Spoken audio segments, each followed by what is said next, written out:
Today is the 18 days since the invasion of Ukraine began. For the past 18 days, I've been on the front line. Many of you know that I'm in Romania on the border with Ukraine and Moldova. Several people asked me to post videos, but I didn't have the energy or time to do so.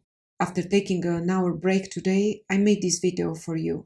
I will come back with some more videos about the situation of children, the work of social workers, the work of translators, and especially the interpreter of sign language. The most innocent victims of this war are children. Hundreds of thousands of them cross the border between Ukraine and Romania, some alone, others with only their mother or grandmother. As social workers, we have few priorities in such intervention. One of them is ensuring that resources are brought as close as possible to the people for immediate help. Therefore, one of my activities was to identify and direct the donation where they are needed most.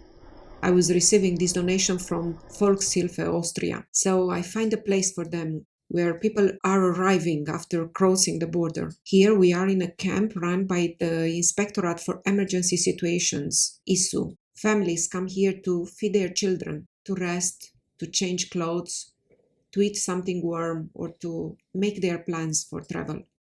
Those fleeing Ukraine arrive here after being in a car for days, queuing at the border. It is the first place where children can get out of the car safely. I really appreciate the work that the firefighters are doing.